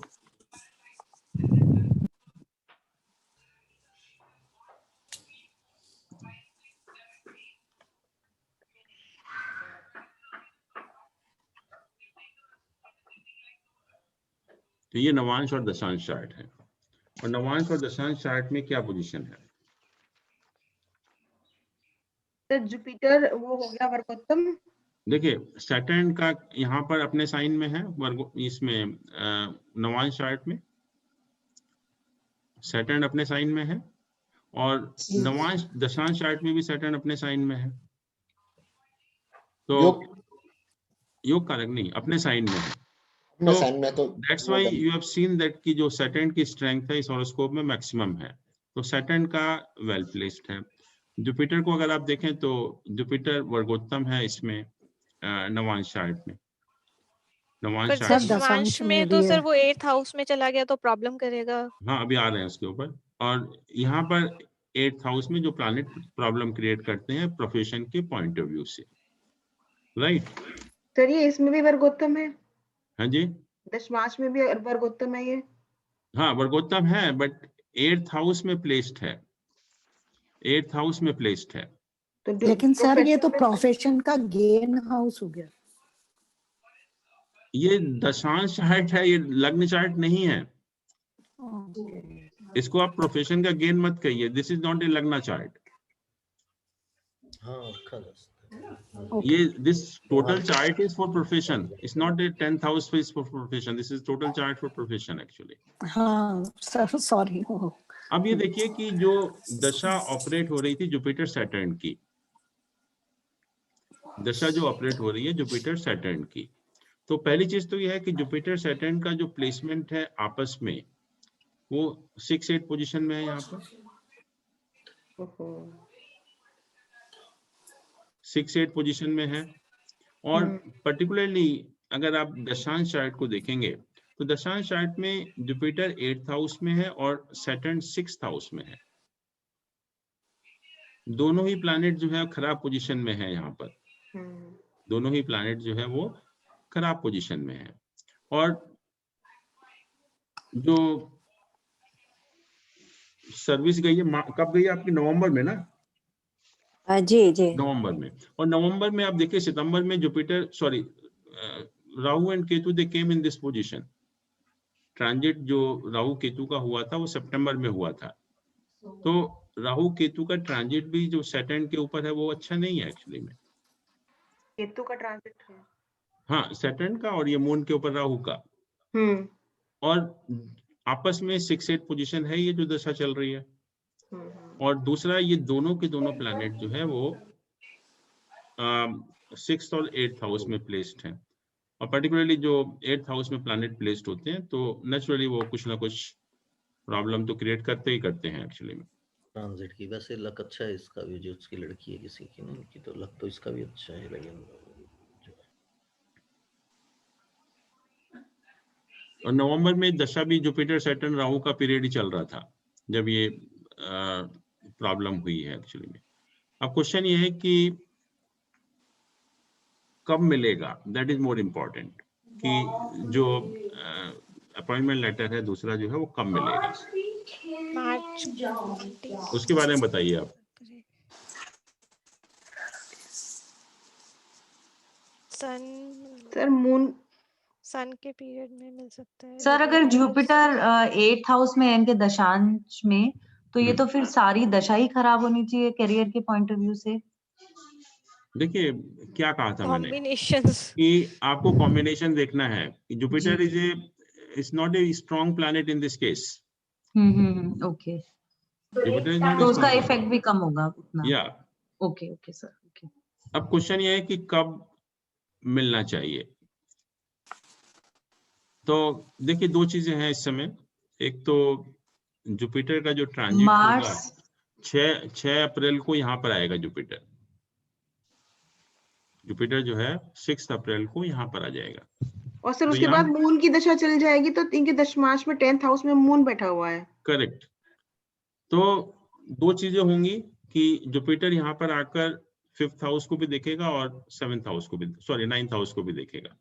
तो ये हाउसेस है houses of the new opportunities. 5th house and 9th house is the house of luck actually. और जो दशा शुरू हो रही है, पर्टिकुलरली जो अंतरदशा प्रत्यंतर दशा जो शुरू हो रही है मून का है। Moon is very strong position in the दशांश चार्ट। तो मून के पीरियड में तो रिजल्ट अच्छे मिलेंगे ही मिलेंगे जो है। तो पॉसिबिलिटी यही है कि हाँ जी सर, जो 5th हाउस में 3rd साइन है वही साइन भी 10th हाउस में है दशमांश में, सेम साइन। हाँ उससे फर्क नहीं पड़ता, बट प्लैनेट जो है वो मून का है। Is more important. और मून की प्रत्यंतर दशा जो 28 मार्च से शुरू हो रही है, 6 अप्रैल को ये भी चेंज हो रहा है। तो मार्च के मतलब ये कह सकते हैं कि अप्रैल के फर्स्ट वीक में हो जाना चाहिए।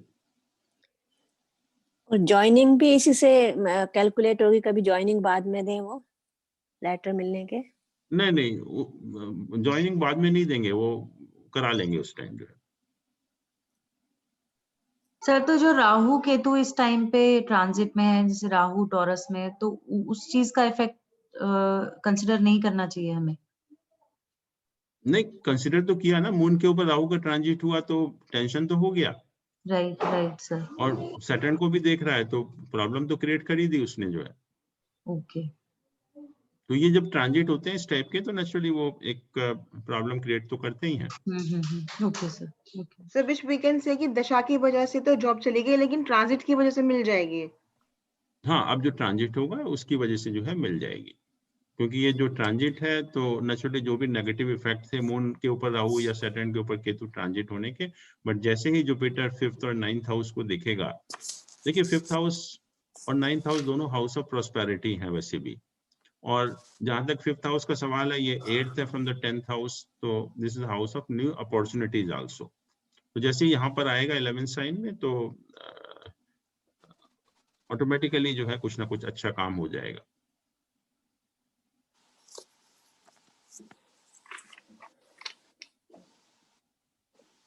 तो इनकी जैसा स्टेबिलिटी नहीं है जैसे जॉब में या प्लेस में अभी तक, तो कुछ चांसेस हैं कि कब तक हो पाएगा स्टेबिलिटी?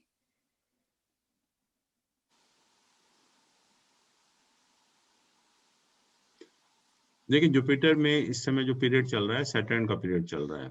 जुपिटर सैटर्न जो आपस में 6-8 पोजीशन में है। जी, उसके बाद मरकरी का पीरियड आएगा जी। तो मरकरी के पीरियड में पोजीशन काफी बेटर होगी क्योंकि वो तीनों एसोसिएशन है बेनिफिक प्लैनेट के, और ये दशांश चार्ट में 10th हाउस का लॉर्ड भी है दशांश चार्ट में। और सर क्वाड्रेंट में भी है मरकरी। हाँ, तो 10th हाउस का लॉर्ड होने की वजह से, और वो भी केंद्र में बैठा हुआ है, तो ये जो पीरियड खत्म होगा जुपिटर सैटर्न का, जुपिटर मरकरी का पीरियड आएगा, इसमें स्टेबिलिटी आएगी। तो इन्हें जैन साहब सन की या मंगल की पूजा करनी चाहिए क्या? सन की, हाँ सन का तो डेफिनेटली करना चाहिए। सन का तो जरूरी है क्योंकि 8th हाउस में एफ्लिक्शन है उसका। डोनेशन कर सकते हैं इसमें तो सन की। हाँ जी सर डोनेशन कर सकते हैं सन से रिलेटेड मटेरियल्स की। वो भी कर सकते हैं, नहीं तो गायत्री मंत्र का जाप करिए या सूर्य को अर्घ्य चढ़ाइए, वो भी ठीक है।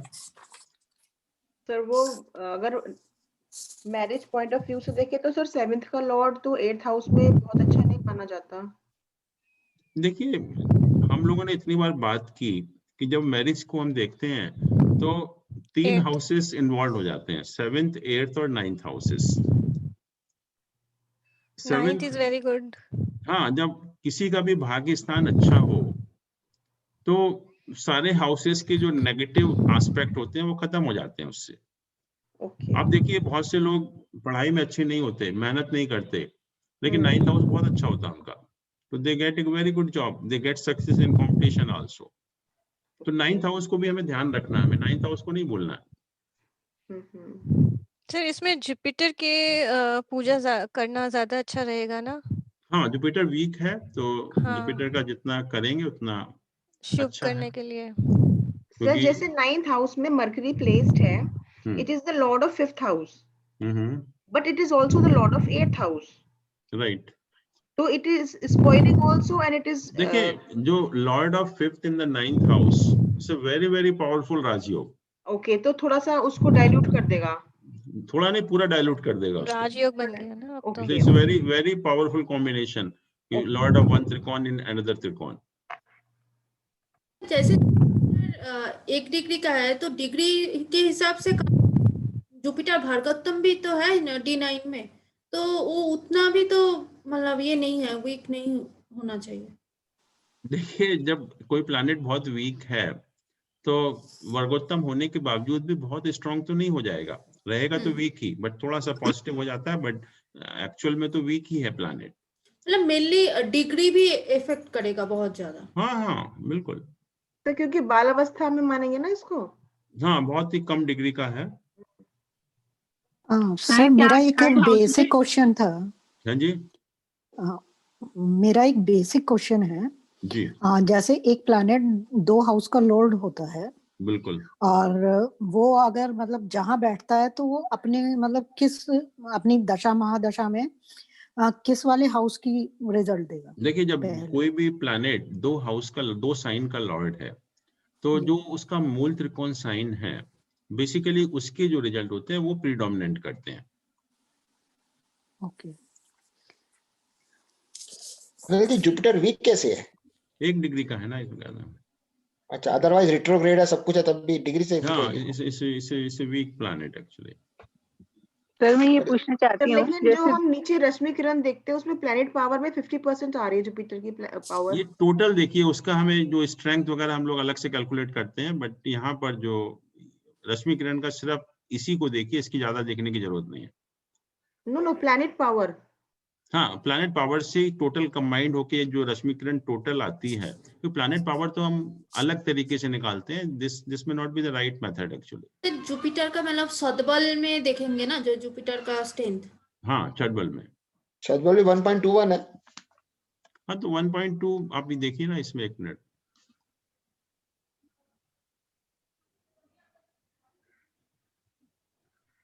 और देखिए इसके ऊपर एस्पेक्ट भी तो है जुपिटर के ऊपर मरकरी वीनस का, दोनों बेनिफिक प्लैनेट का।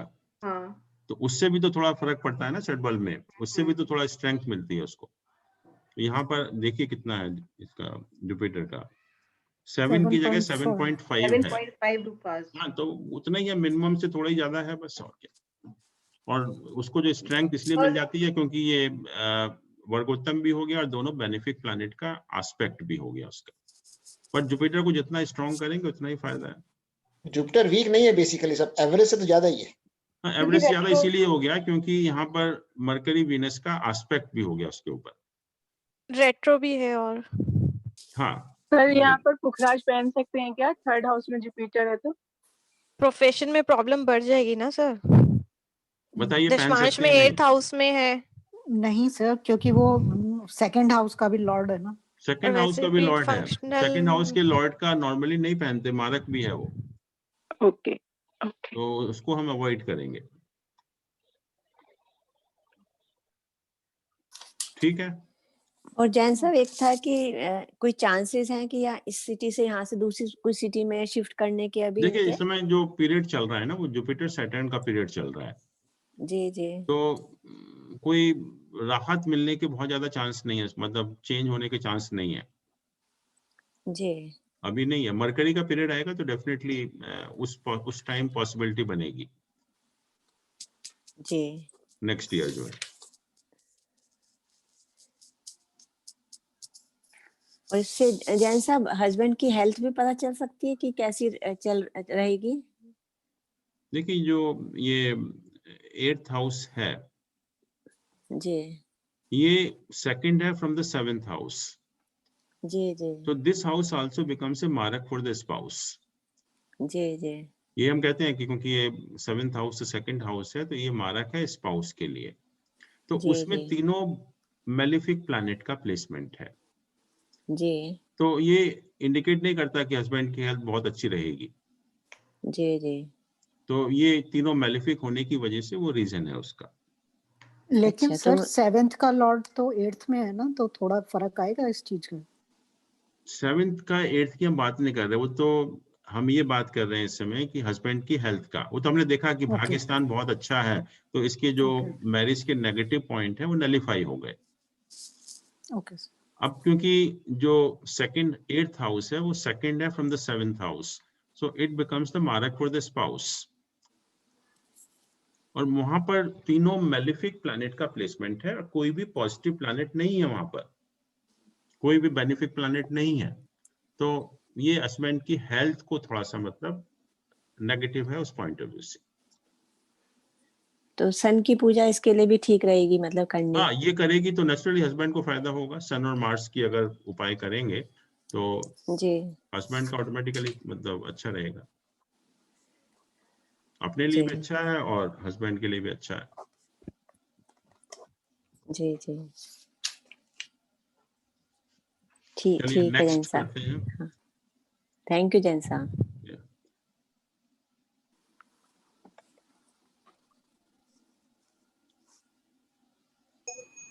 सर ये वाला हॉरोस्कोप एक्चुअली मैंने ही दिया था।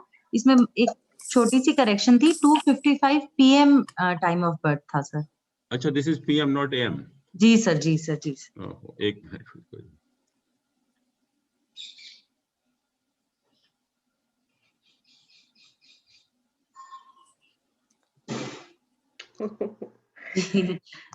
तो सर इनका मैं बता देती हूँ। ये है तो बच्चा ही अभी छोटा सा, तो इसकी पढ़ाई करियर प्लस इसके जो फादर हैं उनकी काफी ह्यूज प्रॉपर्टी वगैरह है जी। और उसमें काफी डिस्प्यूट, मतलब इनकी जो स्टेप मदर हैं उनके साथ काफी डिस्प्यूट है। तो वो प्रॉपर्टी इसको मिलेगी नहीं मिलेगी, थोड़ा सा इन चीजों को लेके बहुत कंफ्यूजन है। अच्छा एक तो वो है और दूसरा एजुकेशन का भी है कुछ या? एजुकेशन हाँ जी सर, अभी 12th के एग्जाम्स देगा ये। तो इसकी एजुकेशन करियर वगैरह कैसा है, प्लस जो इसकी प्रॉपर्टी फादर से जो भी इनहेरिटेंस मिलनी है उसमें मिल पाएगी या वो ऐसे ही डिस्प्यूट में रहेगा। ठीक है तो लेट अस सी कि डिग्री वाइज सारे प्लैनेट ठीक है। मरकरी 4 डिग्री का है, बाकी और planets are very good actually. और जहां तक स्ट्रेंथ का भी सवाल है, सन का 8.7 है, sun is very strong. Sir exalted भी है सन, एरीज में है सर फर्स्ट हाउस का मतलब ये लॉर्ड भी है और 9th हाउस में बैठा है। 9th हाउस में बैठा है। 9th में बैठा और एक्सॉल्टेड भी है। The important is the Jupiter is also very strong. यहाँ पर आप देखेंगे जुपिटर की स्ट्रेंथ भी 9.9 है। जी सर। जुपिटर स्ट्रॉन्ग है, फिर मार्स है, मरकरी ऑफ कोर्स वीक है, और सैटर्न भी वीक है। मून भी डेबिलिटेड है, वीक है। अब यहाँ पर एक बार पोजीशन देखते हैं कि क्या पोजीशन है प्लैनेट की। जी सर।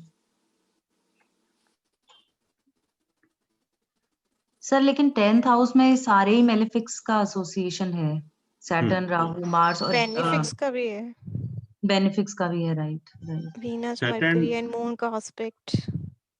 देखिए पहले कोई जैसे कोई एक्सचेंज वगैरह। Lagan lord is in trine. Sir 9th और 10th के लॉर्ड्स आपस में इकट्ठे हैं। देखिए पहले तो लग्न का लॉर्ड जो है वो ट्राइन में है, that too exalted. Right right. तो it's a very strong position of lord of लग्न, पहली चीज। सेकेंडली जो जुपिटर है वो 5th हाउस को देख रहा है, अपने घर को, अपने ही साइन को। तो that is again a very strong position. और जुपिटर 8th हाउस को भी देख रहा है, अपना ही साइन है वो भी, सॉरी 8th को नहीं देख रहा, इसी को 5th हाउस को देख रहा है। सैटर्न अपने साइन को देख रहा है, सैटर्न भी। सैटर्न जो है यहाँ पर हाँ अपने साइन को देख रहा है। और वीनस जो है ये जो पंच महापुरुष योग हम कहते हैं, यस, वो बना रहा है, यहाँ बना रहा है। और दूसरा इसमें ये देखिए कि जो 9th और 10th टाइम का लॉर्ड है 10th हाउस में बैठा है, धर्म कर्माधिपति योग। 9th और 10th हाउस के लॉर्ड्स मार्स एंड वीनस, तो दे आर टुगेदर। तो प्रोफेशन के पॉइंट ऑफ व्यू से भी ठीक है हॉरोस्कोप जो है। तो सर जो इनका इनकम का हाउस है उसका लॉर्ड मरकरी भी 10th में है। हाँ इसका जो है वो इसमें भी 10th हाउस में है। तो यहाँ पर जो हम 10th हाउस की बात कर रहे हैं कि तीनों मेलिफिक हैं, सैटर्न, मार्स एंड राहु। और मरकरी और वीनस जो है ये दो बेनिफिक प्लैनेट है यहाँ पर, राइट सर। ठीक है।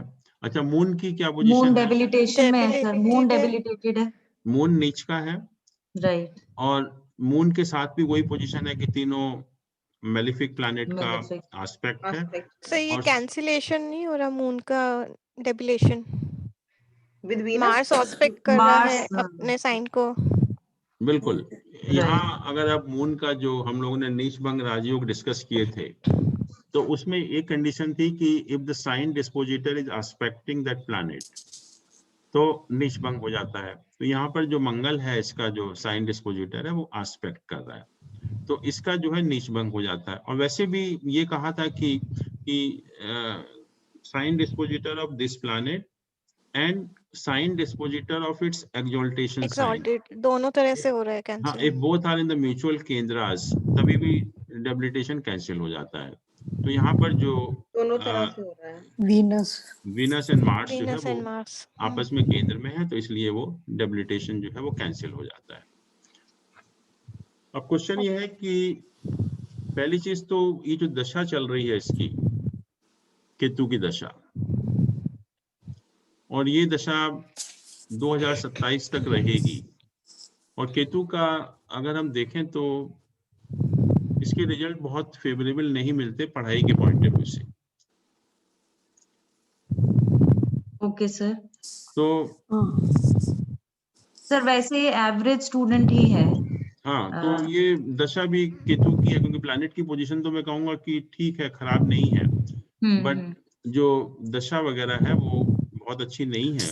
और मून और केतु का डिफरेंस देखिए कितना है, उससे भी थोड़ा सा आइडिया लगेगा। मून 15 डिग्री का है और केतु 24 डिग्री का है, तो 9 डिग्री का है, तो नेचुरली एफ्लिक्टेड तो है ही है मून। और उसके साथ सैटर्न, मार्स, राहु का भी एस्पेक्ट है, तो मेंटली ऐसे लोग बहुत स्ट्रांग तो नहीं होते एक्चुअली में। भले ही नीच भंग हो रहा हो, रिजल्ट उसके ठीक होंगे, लेकिन मेंटली तो इतने स्ट्रांग नहीं होते एक्चुअली में। Okay sir. अब क्वेश्चन ये है कि जो आप कह रहे हैं कि फादर की वेल्थ है ना, या फादर की है सर, फादर की वेल्थ है। इसके फादर की वेल्थ इसको मिलेगी या नहीं मिलेगी? जी सर, जी सर। अभी क्या अभी फादर के साथ ही रह रहा है ना? नहीं सर, तो फादर अब नहीं है। फादर की जो ये वाइफ थी उनसे डिवोर्स हो गया था, काफी टाइम हो गया। उसके बाद फादर ने नेक्स्ट मैरिज करी और फिर फादर की डेथ हो गई उस मैरिज के कुछ टाइम बाद। सडन हार्ट अटैक से, ही वाज क्वाइट यंग। तो अच्छा। अब क्योंकि वो उस अपनी न्यू वाइफ के साथ ही रह रहे थे, तो अब वो ये कह रही हैं कि मैं ये सब कुछ नहीं छोड़ूंगी, काफी बड़ा घर है, जो भी प्रॉपर्टी है, सेट्स हैं जो भी, तो वो ये कह रही हैं कि चाहे बच्चे का राइट हो या कुछ हो, मैं तो ये नहीं छोड़ूंगी, और मुझे बच्चे से ज्यादा मुझे सब कुछ चाहिए। थोड़ा बहुत वो देने को रेडी हैं, बट ऑन दी होल वही नेगोशिएशन वगैरह चल रही है, डिस्प्यूट चल रहे हैं, वो राजी नहीं हो रही देने के लिए। देखिए, जब तक ये केतु की दशा चलेगी इसमें तो कुछ नहीं मिलेगा। ठीक है, ठीक है सर। अगर इस पीरियड में सेटलमेंट होता है तो फिर तो कुछ ज्यादा उम्मीद नहीं है कुछ मिलने की। Okay sir. लेकिन अगर इस पीरियड में सेटलमेंट नहीं होता, मान लीजिए कि वीनस का पीरियड शुरू हो जाता है, राइट, फिर उस टाइम इसको काफी स्ट्रॉन्ग पॉसिबिलिटी है कि इसको मिल जाए। बट इस पीरियड में तो नहीं है कोई चांस एक्चुअली। केतु की दशा में नॉर्मली वैसे भी नहीं मिलता एक्चुअली कुछ भी, क्योंकि मटेरियल गेन्स वगैरह नहीं हाँ, देता। मटेरियल गेन कुछ होता नहीं है, अननेसेसरली टेंशन बढ़ता ही है, क्योंकि मून के साथ भी है और मिलने की पॉसिबिलिटी काफी कम हो जाती है एक्चुअली। ओके सर, जो इनहेरिटेंस के लिए हम 8th हाउस देखते हैं जनरली, 8th हाउस, हाँ, तो इसमें 8th की पोजीशन इतनी नेगेटिव तो नहीं दिखती सर? नेगेटिव नहीं है, ये मैं कह रहा हूँ कि अगर ये बाई चांस अगर केतु का पीरियड खत्म हो जाए, जी सर, फिर तो उसको मिल ही जाएगा 27 के बाद। 27 के बाद।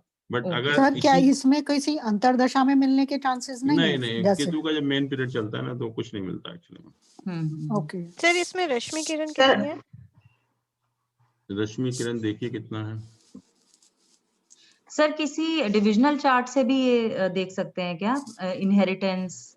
नहीं, इनहेरिटेंस का हम थोड़ा सा नवांश चार्ट से देख सकते हैं। रश्मि देखिए 48 है रश्मि। 40, ये तो अच्छी है सर। हाँ, अच्छी है और प्लैनेट भी वेल प्लेस्ड है।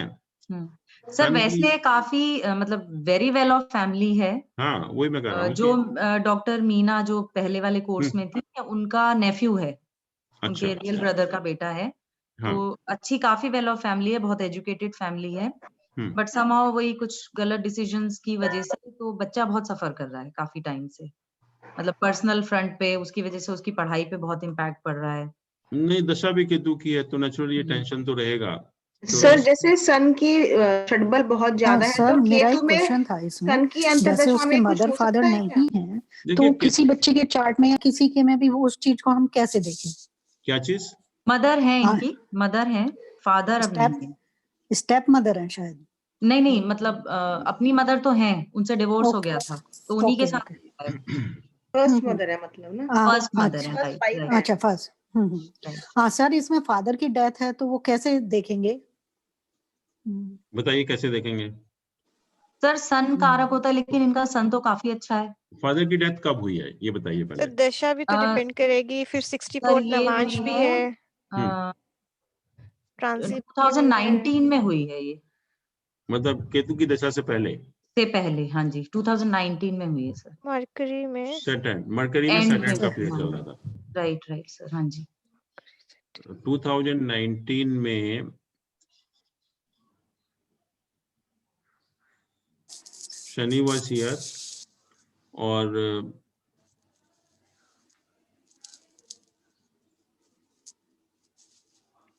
एक बार नवांश में देखते हैं।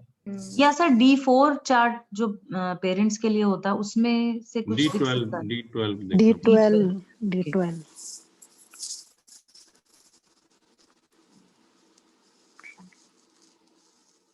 क्योंकि सर मेरे पास भी एक होरोस्कोप आई थी, उनके फादर नहीं है और मदर को कैंसर है। तो ये नवांश चार्ट है। और बच्चे मतलब इसमें मून का डेबिलेशन नहीं खत्म हुआ, नवांश में भी वैसे डेबिलेटेड है।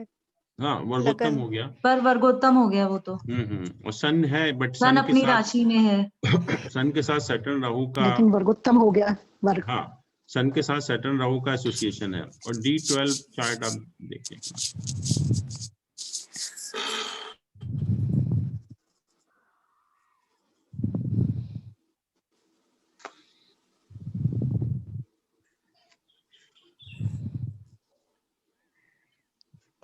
ये द्वादश चार्ट है। लगन एक्सॉल्टेड है। द्वादश चार्ट में जो मेन प्रॉब्लम है, सन जो है वो नीच का हो गया पहली चीज। राइट और सर, इसको राहु भी देख रहा है और वो भी 6th हाउस में इसका प्लेसमेंट है। तो यहाँ पर जो बेसिकली द्वादश चार्ट से हम देखते हैं पेरेंट्स के बारे में, मदर फादर के बारे में, तो यहाँ सन की पोजीशन बहुत खराब हो जाती है एक्चुअली में, नीच का, और उसको राहु देख भी रहा है एक्चुअली में। तो दैट में बी द रीजन, क्योंकि द्वादश चार्ट थोड़ा सा बेटर इंडिकेशन देता है। तो जो यहाँ पर एग्जॉल्टेड लग रहा है, तो इसलिए हम कहते हैं कि जो हमें कंफर्मेशन यहाँ से मिल रहा है, जो इंडिकेशन हमें मिल रहा है, वो हमें रेलेवेंट डिविजनल चार्ट से चेक कर लेना चाहिए। तो यहाँ जो उच्च का सन दिख रहा है, तो द्वादश चार्ट में वो इंडिकेशन नहीं है। राइट सर, ये नीच का हो जाता है यहाँ पर, और राहु से अफिलिक्टेड है, that too in the 6th house. Sir एक क्वेश्चन है। हाँ जी सर, जैसे नवांश में या D10 में हमने पढ़ा कि 8th हाउस में जो प्लैनेट होता है उसके पीरियड में वो प्रॉब्लम करता है, तो ये रूल यहाँ D12 पे भी अप्लाई होता है? बिल्कुल। तो यहाँ पे सर- सैटर्न है जैसे 8th में, तो उसकी दशा में प्रॉब्लम, उसके हाँ, पीरियड में मरकरी प्रॉब्लम और होगी। सैटर्न में बता रहे हैं और ना जैसे ये। ट्रांजिट नहीं में सर, मैंने अभी 9th साइन में था कॉल करके उन्हें सैटर्न। कंफर्म किया है, तो सितंबर 2018 में बताया उनकी डेथ हुई है। कौन सी दशा थी उस टाइम? सितंबर 2018। सितंबर 2018।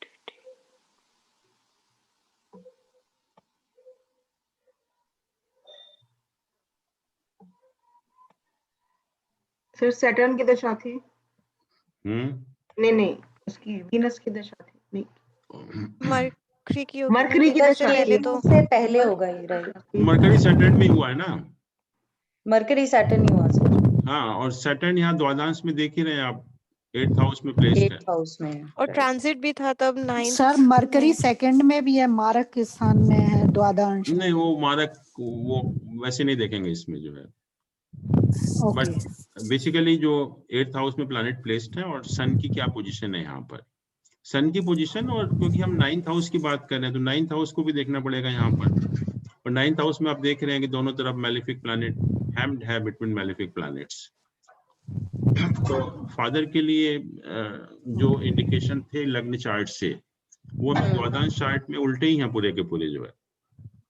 Right sir. सर द्वादश में लेकिन हम द्वादश पेरेंट्स में का ही इनकी देखते हैं। पेरेंट्स मदर का, की मदर तो एंड स्ट्रॉन्ग फादर हो का। गई है इनकी पोजीशन। हाँ जी, मदर की पोजीशन तो द्वादश में स्ट्रॉन्ग हो गई है, क्योंकि हाँ, वो मून देखिए, उच्च मून भी हो बहुत गया स्ट्रांग ना। है। मून की पोजीशन ठीक है, तो माँ का तो सुख है लेकिन फादर का सुख नहीं है। सर नवांश में इनका मून वर्गोत्तम हो गया था।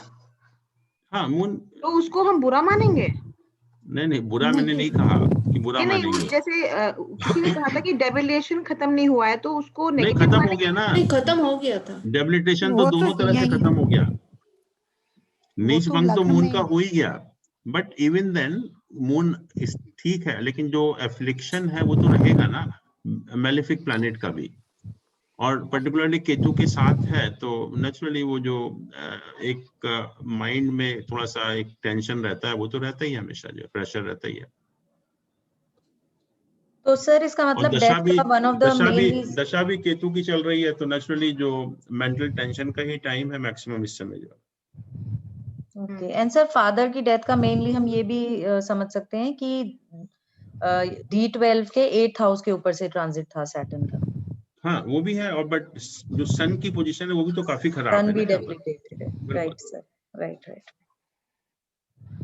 ठीक तो है जो सर। जरूरी नहीं होता कि जो इंडिकेशन हमें लग्न चार्ट में है वो ही एक्चुअल में मिलेगा, क्योंकि नेचुरल जब तक हम उसको डिविजनल चार्ट को एग्जामिन नहीं करेंगे, और डिविजनल चार्ट में जो सन यहाँ उच्च का लग रहा है, वहाँ 9th हाउस भी खराब है और सन भी खराब है, दोनों ही खराब है। Right sir,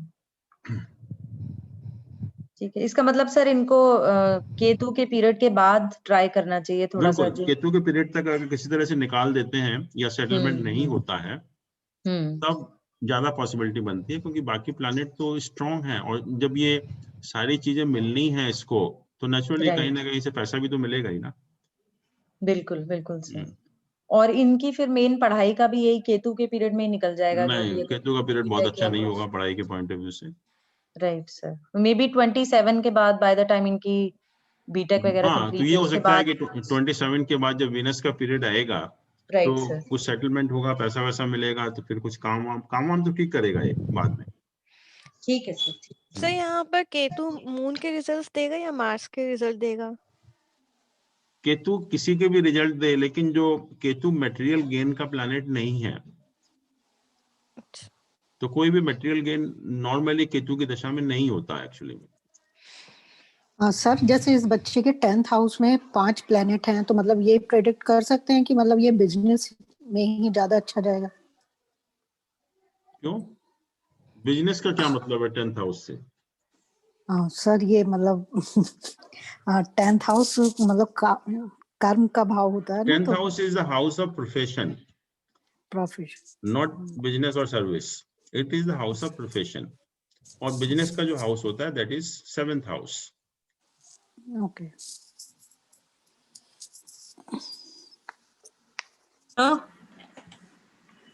hello.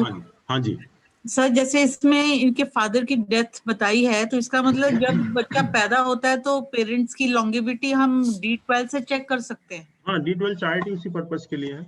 और किस दशा में डेथ होगी, कब होगी, वो फिर कैसे रहेगा? बताया ना कि जैसे 8th हाउस में प्लैनेट है ये सैटर्न। सैटर्न जो है 8th हाउस है, उसकी दशा ऑपरेट हो रही है, तो उस टाइम पॉसिबिलिटी होती है। और जो फादर का सुख इंडिकेटेड है 9th हाउस में, सन बैठा हुआ है एक्सॉल्टेशन साइन में, वो द्वादश चार्ट में बिल्कुल उल्टा है। और जो रिजल्ट हमें फाइनली डिविजनल चार्ट के मिलते हैं वही प्रिवेल करते हैं, ना कि लग्न चार्ट के।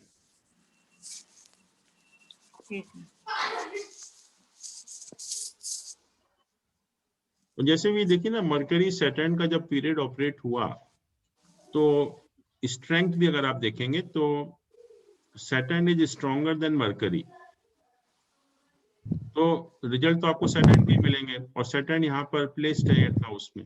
सर वैसे भी मरकरी का एस्पेक्ट है यहाँ D12 में सैटर्न पे, तो उससे भी कुछ हम कह सकते हैं कॉम्बिनेशंस बन गए। नहीं, कॉम्बिनेशन नहीं, मैंने कहा जो भी प्लैनेट 8th हाउस में होता है उस डिविजनल चार्ट में, वो तो डेथ लाइक इफेक्ट तो देता ही है। देखिए तीनों चीजें वीक हैं, सन भी वीक है, 9th हाउस भी वीक है, और 8th में सैटर्न है जिसकी की दशा ऑपरेट हुई उस टाइम। सर ये दशा तो हर मेन उसमें आती है ना, सैटर्न में? हाँ बिल्कुल आएगी। फिर कैसे पर रहेगा कि हमें ट्रांजिट भी देखना पड़ेगा, सब चीजें देखनी पड़ेंगी।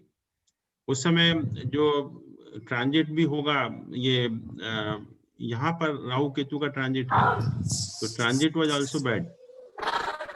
Saturn was also in this house, transit यहाँ भी कर रहा था, और जो बाकी जो राहु केतु का ट्रांजिट है वो भी खराब था। तो सर D12 से हम मदर और फादर दोनों का देखते हैं, मदर और फादर दोनों देखते हैं। मदर के लिए हम 4th हाउस पे कंसंट्रेट करेंगे, मून की पोजीशन पे कंसंट्रेट करेंगे, और फादर के लिए 9th हाउस और सन की पोजीशन पर कंसंट्रेट करेंगे। तो अगर मून तो ठीक है D12 में, हाँ मून तो अच्छा है। तो माँ का अगर मदर का हम देखें तो 5th हाउस में अगर मून होता तो फिर हम इसको 5th हाउस से 4th हाउस में मून होता तो मदर के लिए अच्छा नहीं रहता? 4th हाउस में मून होता तो नहीं, जैसे कह रहे हैं ना, अगर मदर का देखा, अगर उस मदर की डेथ के बारे में प्रेडिक्ट करें कि कब होगी, तो हम देखें मून अगर 4th हाउस में हो। नहीं, ऐसा नहीं कि मून अगर 4th हाउस में तो कब होगी, तो इन टोटलिटी देखना है, और इससे भी देखना है कि यहाँ से भी सुख इंडिकेटेड है नहीं है, दोनों चीजों से देखना है। खाली ये कहना है कि मून की पोजीशन 4th हाउस में होगी तो क्या होगा, नहीं ऐसा नहीं। यहाँ पर जो मून है एक्सॉल्टेड है, लग्न में बैठा हुआ है, तो मून की पोजीशन ठीक है, बट सन की पोजीशन देखिए आप, सन की पोजीशन इज बैड एक्चुअली, और 9th हाउस भी खराब है। सर जैसे हम डेबिलेशन के कैंसिलेशन रूल्स हम चेक करते हैं लगन चार्ट में, तो वो अदर डिविजनल चार्ट्स में भी अप्लाई होते हैं या नहीं? नहीं, डिविजनल चार्ट तो में उसमें डेबिलेटेड है तो वो रहेगा। जब नीचभंग हो गया लगन चार्ट में, हम डेबिलिटेशन एक्सॉल्टेशन बेसिकली तो लग्न चार्ट से देखते हैं ना, कोई भी योग बनता है, और वो योग अगर बन गया नीचभंग राजयोग, तो वो तो नीचभंग हो ही गया। अच्छा मान लो अगर सर लगन चार्ट में अगर यहाँ पे सन 7 साइन में ही होता और उसका कैंसिलेशन हो रहा होता लगन चार्ट में, बट D12 में भी डेबिलेटेड है, तो हम उसको क्या बोलेंगे? वर्गोत्तम हो गया बस, तो it's good position. Okay okay, नीचभंग तो हो ही रहा है और साथ में वर्गोत्तम भी हो गया। ठीक है सर। सर एक क्वेश्चन था, हाँ, सर एक क्वेश्चन है, जो जी। हमारी मानसागरी है या लाल किताब है, इसमें जो भी कॉन्सेप्ट दिए हुए हैं ये बर्थ चार्ट के ऊपर बेस्ड है ना, कहीं पर इनमें भाव चलित तो नहीं है ना? नहीं, ज्यादातर चीजें जो है ना, जैसे मानसागरी वगैरह में जनरल बुक्स हैं। हाँ और जी। मानसागरी में पर्टिकुलरली ज्यादा डिविजनल चार्ट की बात भी नहीं करता वो। अगर हाँ, हम मैंने पढ़, आजकल मैं मानसागरी और लाल किताब कॉन्सेप्ट दोनों पढ़ रहा हूँ, तो हाँ, तो बेसिकली अब बर्थ चार्ट बेस्ड है। बृहद पराशर होरा शास्त्र आप पढ़ेंगे, वो जो बेसिक बुक है उसमें जी। सारी चीजें कवर होती हैं। वो they cover each and every aspect, Ashtakavarga भी और डिविजनल चार्ट भी, और जो बाकी आरूढ़ वगैरह है, अर्गला है, वो सारी चीजें कवर करेगा। बट मानसागरी वगैरह तो बेसिकली एक वो किताब है कि कौन सा प्लैनेट कहाँ पर है, तो लग्न चार्ट में तो क्या उसके रिजल्ट होंगे। अब लगन चार्ट की बात की है सर ना, तो ये इसमें- किसके कौन से राइटर के लिए बृहद पराशर? ये तो एंशिएंट टेक्स्ट हैं, पुराने टेक्स्ट हैं सारे। पुराने हैं नहीं। बट राइटर तो अभी के हैं सारे के सारे, जो भी ट्रांसलेशन किया है हम लोगों ने।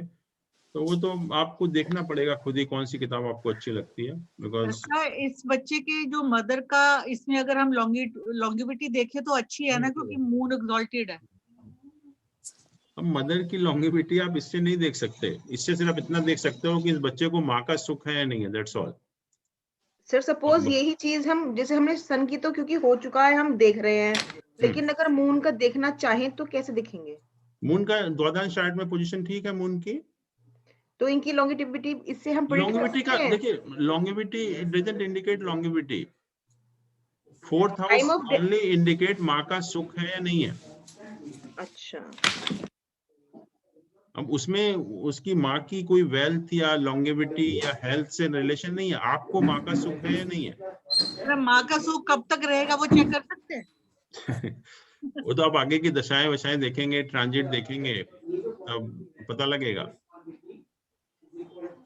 सर ये लाल किताब जो है, लाल किताब में भी जो बर्थ चार्ट को ही कंसीडर किया गया, जितने कॉन्सेप्ट उसमें दिए गए हैं। हाँ, लाल किताब का देखिए कंसेप्ट अलग है, वो तो इनको काल पुरुष के जो हाउसेज होते हैं उन्हीं को मानता है। हाँ, बेसिक वही 1 नंबर से लगन स्टार्ट करते हैं वो बस। हाँ, और उसमें बेसिकली जो लाल किताब तो रेमेडीज के लिए ठीक है। राइट सर, But और दृष्टि not भी for- अलग है, उसमें दृष्टि भी बिल्कुल अलग है। हाँ, तो उसको उसमें मत करिए, बट रेमेडीज के लिए डेफिनेटली आप इसको यूज कर सकते हैं। रेमेडीज आर गुड, प्रेडिक्शंस के लिए हमें वैदिक में ही जाना है। हाँ, देखिए Parashar system is the best system actually. Right और पराशर सिस्टम आप पराशर होरा शास्त्र पढ़ेंगे तो it covers each and every aspect. जो जेमिनी के भी सारे एस्पेक्ट उसमें कवर होते हैं, अष्टक वर्गा के भी सारे एस्पेक्ट कवर होते हैं, डिविजनल चार्ट के भी सारे एस्पेक्ट कवर होते हैं उसमें। तो this is a comprehensive text actually. तो अभी हमें सारे जो क्लासिकल टेक्स्ट हैं यही पढ़ने चाहिए जो स्टेज पे हम लोग हैं सर? हाँ बिल्कुल, और क्या। जो मैंने मानसागरी भी उठाई हुई है, अभी थोड़ा सा ये कॉन्सेप्ट्स भी उठाए हैं अलग अलग। बिल्कुल, मानसागरी भी पढ़ेंगे तो बहुत सारी चीजें आपको अच्छी अच्छी मिलेंगी। कॉम्बिनेशन बड़े अच्छे दिए हैं सर उसमें। बिल्कुल, तो उनका देखिए कहाँ यूज होता है, बट ऐसा नहीं है कि वो सारे कॉम्बिनेशन आपको इस्तेमाल हो जाएंगे, बट कुछ कॉम्बिनेशन में भी very good actually. Okay okay, thank you sir. Sir नक्षत्र के बारे में भी हमें पढ़ना चाहिए डिटेल में। और हाँ, नक्षत्र तो का भी 27 नक्षत्र होते हैं, कई सारी बुक्स हैं नक्षत्र की, तो उसमें आप पढ़ सकते हैं कि हर प्लैनेट, जैसे कौन सा प्लैनेट किस नक्षत्र में होता है तो क्या उसके रिजल्ट वगैरह मिलते हैं। There lot of books on nakshatra. Sir कोई रेकमेंड करेंगे आप कौन सी जो हम लोगों को मैं बता दूंगा आपको। I have got one book, नहीं है, साउथ इंडियन राइटर है, क्या नाम है उसका, मैं बता दूंगा आपको। ठीक है sir, thank you sir, thank you. चलिए, तो will continue next time with the other horoscopes. Thank you very much, sir. Thank you so much. Okay, sir. Thank you. Okay, thank you so much, sir. Thank you. Thank you sir, प्रणाम। Thank you. प्रणाम।